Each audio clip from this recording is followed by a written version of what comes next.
Hello दोस्तों, कैसे हैं आप सब। उम्मीद करता हूं कि सब बढ़िया होंगे। दोस्तों, आज हम आपको कुछ ऐसी वीडियोस दिखाने वाले हैं जिसे देखने के बाद आपको बहुत हंसी आने वाली है। जानते हैं क्यों? क्योंकि आज हम आपको अलग अलग देशों में होने वाली अजीबोगरीब शादी की रीति रिवाज के बारे में जो बताने वाले हैं। जी हाँ दोस्तों, यकीन मानिए कि आज का वीडियो देखकर आपको बहुत हंसी आने वाली है। तो दोस्तों, इस वीडियो को आप अंत तक जरूर देखिएगा। साथ ही दोस्तों, अगर आप हमारे चैनल पर नए हैं और चैनल को सब्सक्राइब नहीं किया है अभी तक, तो ये नेक काम भी कर ही लीजिए। दोस्तों, क्या आपको पता है कि ब्राजील की शादियां हमारे देश की शादियों से बहुत मिलती जुलती होती हैं? जी हाँ, कहते हैं कि यहाँ पर भी हमारे देश की ही तरह शादियों में जब तक हंगामा नहीं हो तब तक लोग चैन से नहीं सोते। जी हाँ, यहाँ की शादी में मतलब होता है मार धाड़ और हंगामा। लेकिन आज जो हम आपको ब्राजील के रीति रिवाज के बारे में बताने जा रहे हैं, उसे सुनने के बाद आपके होश ही उड़ जाएंगे। ब्राजील में दोस्तों जब शादियां होती हैं तो लड़के के कपड़े को फाड़ देते हैं। जी हाँ, कहते हैं कि जैसे ही लड़के की एंट्री होती है, लड़के के ही दोस्त इसके कपड़े फाड़ने लग जाते हैं। बताइए कि लड़का इतना महंगा कपड़ा पहनकर जाता है और उसे ही उसके दोस्त फाड़ देते हैं। क्या बात है। लेकिन आपको लगेगा कि ये फालतू क्यों है, तो आपको जानकर हैरानी होगी कि इसके पीछे की वजह ये है कि जब लड़के के कपड़ों को फाड़ा जाता है, उसके बाद उन्हीं कपड़ों को शादी में बेचा जाता है और जो भी पैसे इकट्ठे होते हैं, इनसे लड़के को उसकी नई दुल्हन के साथ हनीमून पर भेज दिया जाता है। क्या बात है। वैसे समझना मुश्किल है कि ये फटे हुए कपड़े खरीदता कौन है भाई।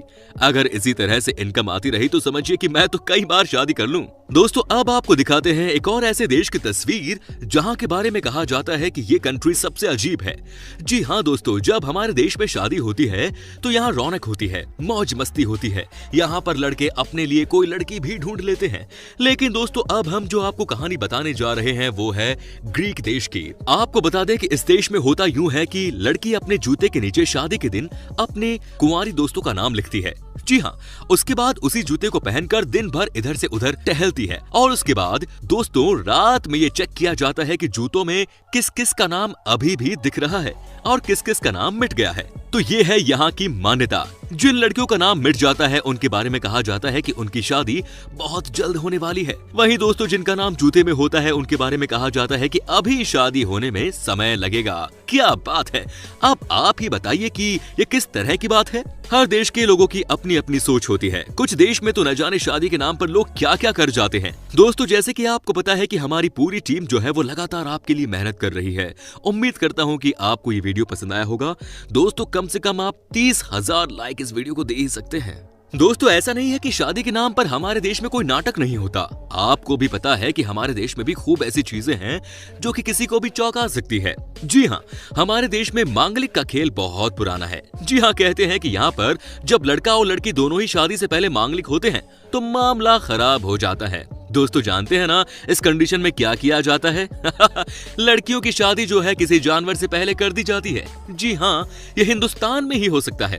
यहाँ पर लड़कियों की शादी सबसे पहले जानवर से की जाती है और उसके बाद लड़के से होती है।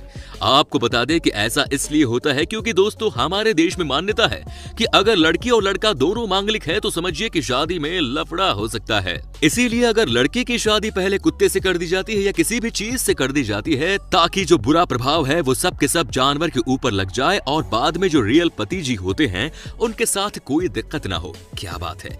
लेकिन इसी मान्यता का मजाक दुनिया भर में उड़ाया जाता है। अब भाई बात तो सही है, आप किस किस को मांगलिक के बारे में समझाते फिरेंगे।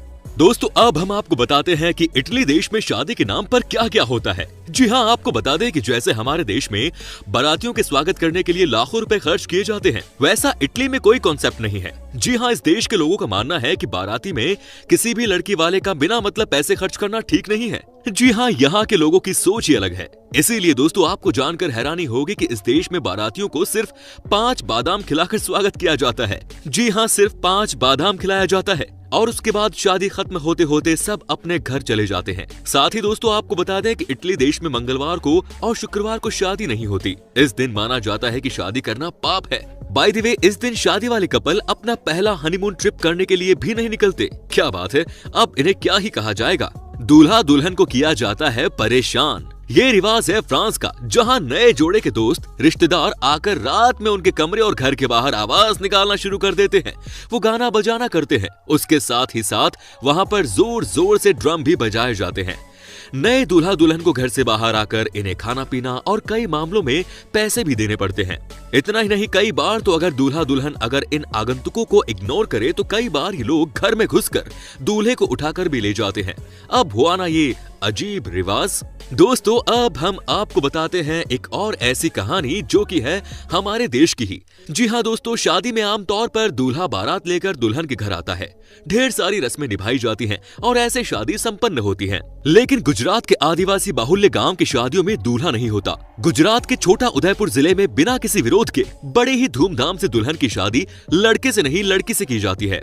जी हाँ दोस्तों, यहाँ दुल्हन को लाने के लिए दूल्हा नहीं जाता, वो तो बस अपने घर में रहकर दुल्हन का इंतजार करता है। अगर लड़का घोड़ी चढ़कर मंडप में जाता है तो अशुभ माना जाता है, दाम्पत्य जीवन असफल रहता है और वंश भी नहीं बढ़ता, ऐसी मान्यता है। दूल्हे की जगह दूल्हे की कुंवारी बहन घोड़ी चढ़ती है और बारात लेकर दुल्हन के घर जाती है। दुल्हन को दूल्हे के सुपुर्द करके बहन का काम यहाँ खत्म हो जाता है। ससुराल आने के बाद दुल्हन को दूल्हे के साथ वरमाला से लेकर फेरे तक सारी रस्में दोबारा करनी होती है। कहते हैं कि शादी के लिए दूल्हे की बहन का कंवारा होना जरूरी है। अगर दूल्हे की कोई बहन नहीं है तो चचेरी ममेरी बहन ये रस्में निभाती हैं। इंटरेस्टिंग है दोस्तों, है कि नहीं? एक बार तो यहाँ जाकर शादी देखना बनता है। दोस्तों, अब हम आपको बताते हैं कि चाइना में शादी के नाम पर क्या क्या होता है। जी हाँ, आपको यकीन नहीं होगा, लेकिन ये बात 100% सच है कि यहाँ पर एक जगह है जहाँ जिस लड़के और लड़की की शादी होती है उनको शादी होने के 3 दिन बाद तक टॉयलेट का इस्तेमाल नहीं करने दिया जाता। जी हाँ, आप समझिए कि न तो लड़का और न ही लड़की, दोनों में से कोई भी शादी के बाद 3 दिनों तक फ्रेश नहीं हो सकते। सोचिए यहाँ के लोगों के ऊपर क्या बीतती होगी जब ये शादी के बाद 3 दिनों तक टॉयलेट का इस्तेमाल नहीं करते होंगे। किसी को भी सोचकर भी डर लग जाए। वैसे फ्रेंड्स, आपको भी ये बता दूं कि यहाँ पर कहा जाता है कि जो भी इस नियम को छुपा कर भी तोड़ता है तो इसका मतलब है कि आपकी शादी जल्द ही टूट जाएगी। ये है यहाँ के लोगों की मान्यता। दोस्तों, आपने यहाँ शादियों में देखा होगा कि नए जोड़े के ऊपर चावल फेंके जाते हैं और इसी तरह स्पेन में भी शादियों में नए जोड़े पर चावल फेंकने का रिवाज होता है। लेकिन आजकल वहाँ पर शादी में गुलाब की पंखुड़ियों का इस्तेमाल होने लगा है। उनके अनुसार गुलाब नए जोड़े के जीवन में खुशियाँ लाता है। वैसे ये हमारे देश में भी होता है। फूल तो भारत की शादियों में भी फेंके जाते हैं, है कि नहीं दोस्तों?